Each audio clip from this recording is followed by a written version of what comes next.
Shalom, frères et sœurs en Christ, que l'Éternel vous bénisse, que l'Éternel exauce vos prières, que l'Éternel exauce vos prières en vous donnant la joie, parce que l'Éternel, le Dieu à qui nous sommes venus, est un très bon Dieu.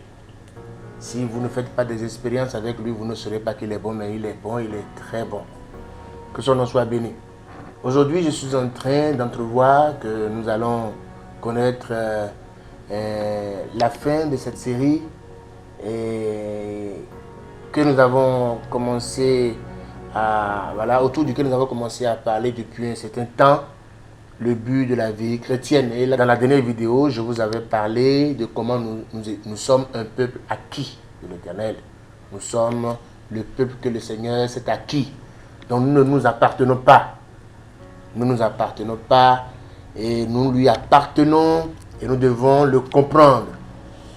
L'un de nos objectifs devrait être demeurer ce peuple que le Seigneur s'est acquis. Jamais penser que nous pouvons faire comme le fils prodigue, comme quoi nous pouvons gérer quoi que ce soit nous concernant et partir et sortir de la maison. Que le Seigneur vous bénisse. Je sais que ces vidéos vous rendent ministère parce que je sais qu'au-delà de ce que le Seigneur me dit, il vous parle. Et il vous parlera encore parce que la révélation, comme je l'ai dit tantôt, est progressive. Alors, sans plus tarder, prions. Seigneur, nous voulons te rendre grâce. Nous voulons te rendre grâce parce que ce projet est le tien et sans toi, nous sommes convaincus que nous n'aboutirons à rien du tout. C'est pourquoi nous voulons te confier toutes choses. Toi, l'initiateur, l'alpha et l'oméga de toutes choses. Tu es l'initiateur de la chose. Tu es celui qui fait la chose. Tu es celui qui met un terme à chaque chose. Nous voulons, Seigneur, compter sur toi afin que si tu le veux, que tu mettes un terme à cette série aujourd'hui, si tu le veux bien sûr, afin de commencer à nous parler d'autre chose. Je veux, Seigneur, dépendre de toi pour tout ce que tu vas nous dire maintenant, afin que ton esprit se manifeste puissamment. Fais-le pour ta gloire. Fais-le et que cela te fasse plaisir, toi, assis sur le trône, le roi des rois. Fais-le, prouve à Satan que tu es toujours au contrôle. Fais-le et donne-nous la joie. Donne-moi la joie de m'être laissé servir, de m'être laissé utiliser par toi et donne la joie à tous ceux qui vont écouter cette vidéo parce que tu leur auras rendu ministère. C'est dans le nom puissant de notre Seigneur Jésus que nous avons prié. Amen. Alors, aujourd'hui, donc, je ne sais pas, c'est lui le patron. Je vais parler du Seigneur. Donc, je vais reprendre la lecture que je vous avais faite la fois passée, la dernière fois, donc, dans 1 Pierre 2. 1 Pierre 2, je lis le verset 9.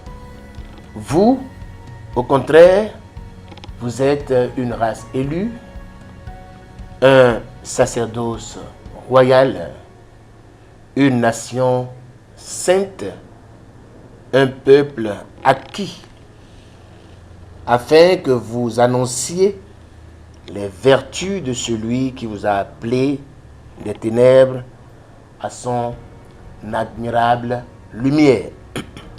Alors aujourd'hui, il me plaît de parler de ce thème sacerdoce royal. Et c'est le but même de la vie chrétienne. C'est le but même de la vie chrétienne. Il est très important que nous le sachions en tant qu'enfants de Dieu. Parce que beaucoup d'entre nous sommes encore dans la logique de l'ancienne alliance. Alors, dans l'ancienne alliance, il y avait une structure, il y avait une manière de faire les choses. Quand vous voulez adorer le Seigneur, quand vous voulez offrir un sacrifice, il y a une manière de faire les choses. Mais beaucoup d'entre nous sommes encore dans cette logique-là, alors que cette logique est déjà dépassée devant le Seigneur. Et si cette logique est dépassée devant le Seigneur, elle devrait être dépassée aussi pour nous qui sommes enfants de Dieu. Alors le thème avec lequel je suis venu avec vous, le sous-thème avec lequel je suis venu avec vous aujourd'hui, eh bien, nous sommes un royaume de sacrificateurs. Nous sommes un royaume de sacrificateurs. Alors, c'est qui un sacrificateur? Un sacrificateur, c'est quelqu'un qui se... C'est un prêtre, j'allais dire, c'est un prêtre, d'accord? C'est quelqu'un qui va devant le Seigneur pour le peuple, d'accord? C'est quelqu'un qui présente les situations du peuple au Seigneur. C'est quelqu'un à qui l'on vient, dans le passé bien sûr, quand on a péché. C'est quelqu'un à qui on vient amener son offrande quand on a péché, parce que le Seigneur avait fait des prescriptions données. Quand tu commets telle faute, quand tu commets telle faute, quand tu commets telle faute, chaque faute a son sacrifice, d'accord?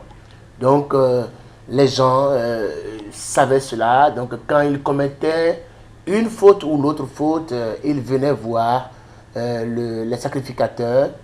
Et puis, les sacrificateurs, ils venaient avec l'animal qui devrait être tué, qui a rapport avec la faute qu'ils ont faite.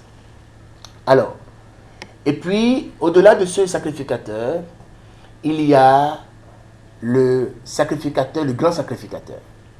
Lui, il est, comme son nom l'indique, le plus grand sacrificateur. Et lui, sa fonction est quoi? Sa fonction est qu'il rentre dans le Saint des Saints une fois l'an. Une seule fois l'an. D'accord? Et il devait remplir certaines conditions pour entrer dans le Saint des Saints. Et une fois l'an, pour lui-même et pour le peuple. D'accord? Très important.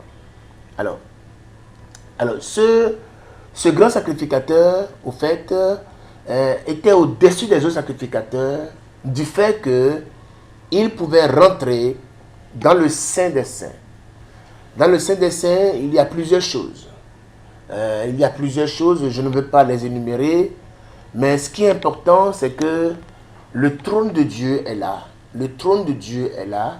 Et c'est là que le grand sacrificateur amenait le sang.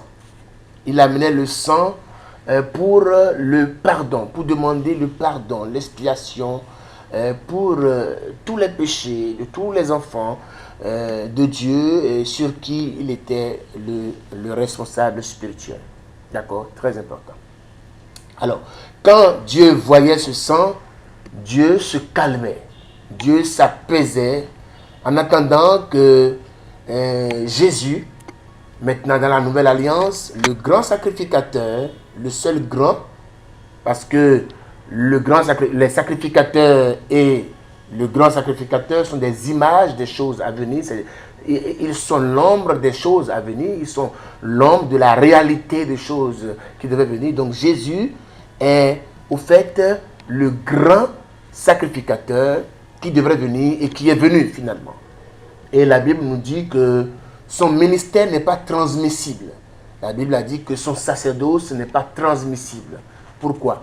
Parce que après lui, plus personne ne sera grand sacrificateur. Très important.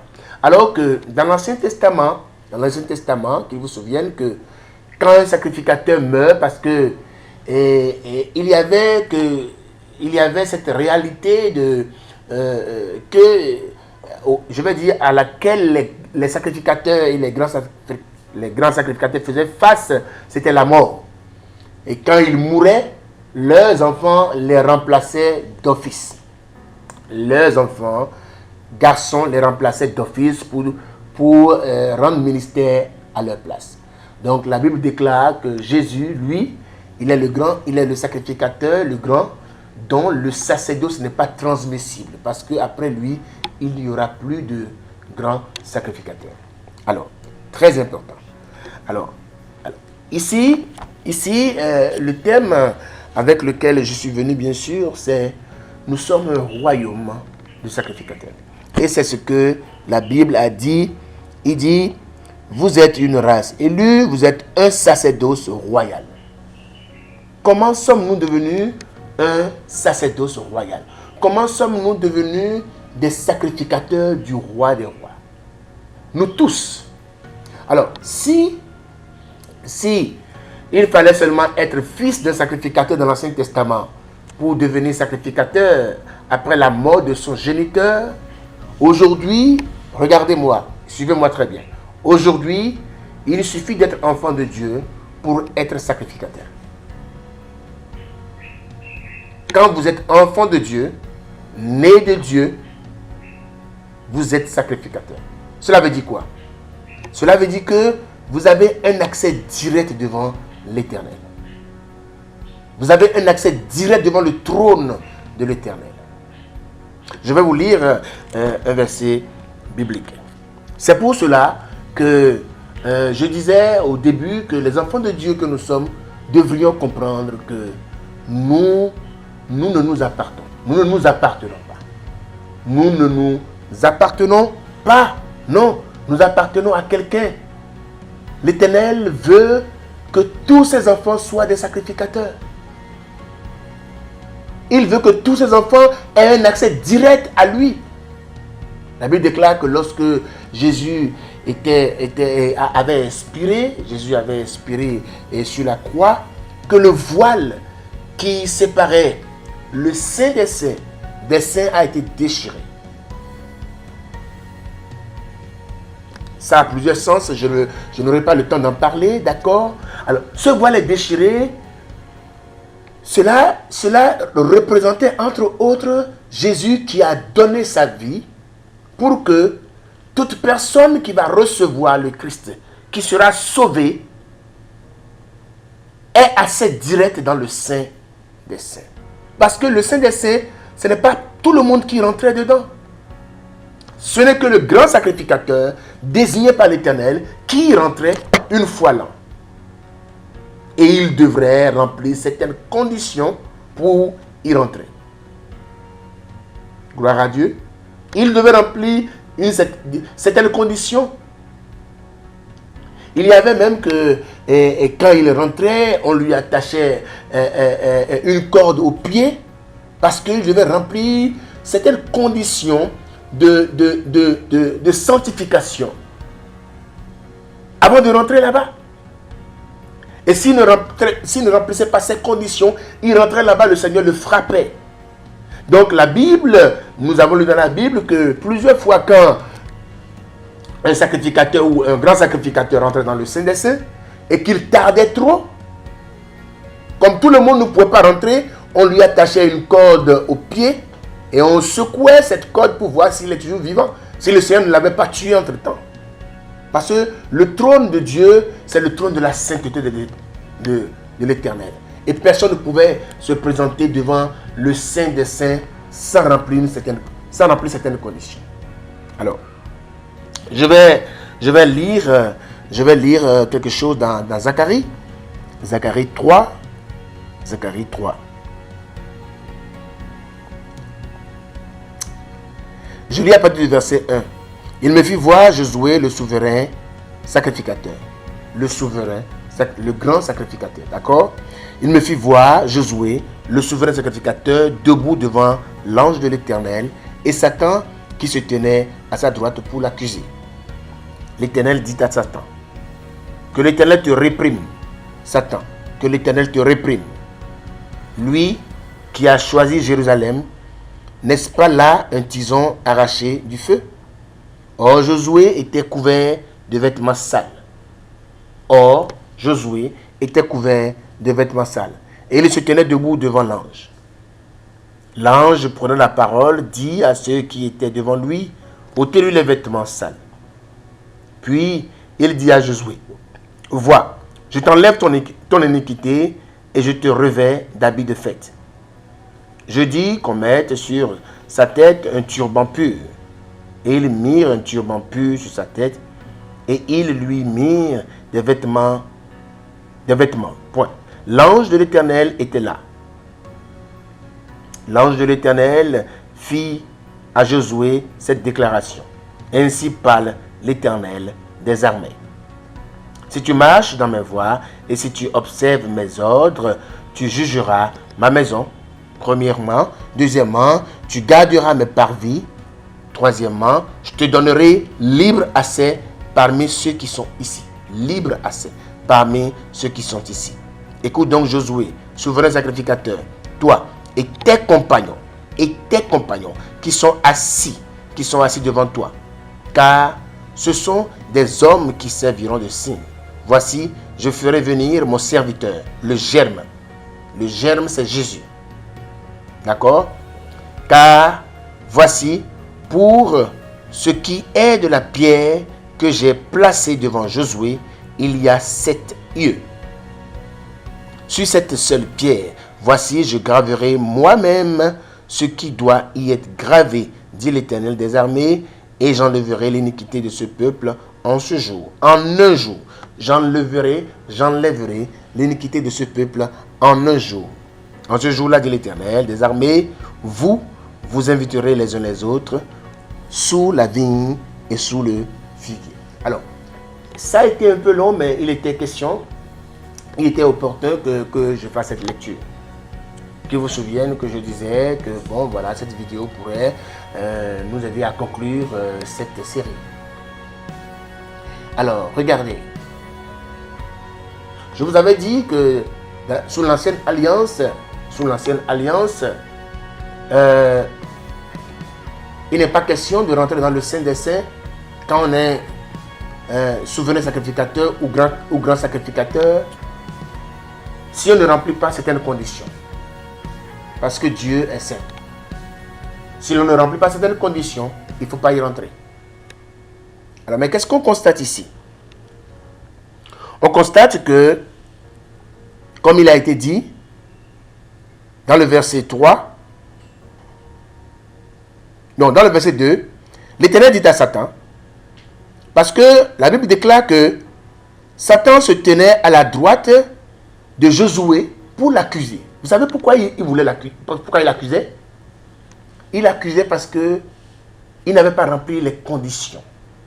Au fait, ce qui est vu là, ce qui a été vu par Zacharie là, c'est ce qui devait venir en notre temps, maintenant.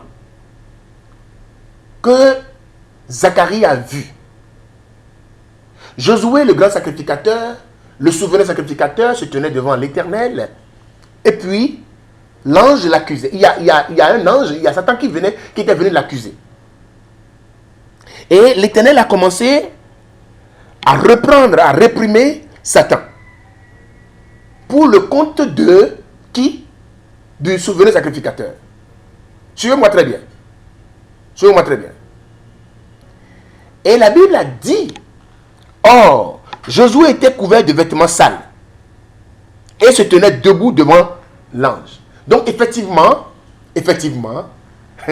l'ange avait vu que Josué, souverain sacrificateur, n'avait pas rempli les conditions normales avant de venir devant l'Éternel. Mais pourquoi est-ce que l'Éternel a commencé à reprendre Satan? L'Éternel a commencé à reprendre Satan parce que ce que Zacharie a raconté n'était plus pour l'autre dispensation. C'est pour cette dispensation. Alléluia. Alléluia. Dans l'ancienne dispensation, dans l'ancienne alliance, il faut remplir les conditions de sainteté pour venir. Mais dans la nouvelle dispensation, il faut venir pour être sanctifié. Gloire à Dieu. C'est très important. J'aimerais que vous notiez ça. Je reprends. Dans l'ancienne dispensation, le souverain sacrificateur devait remplir certaines conditions avant de venir devant le Seigneur.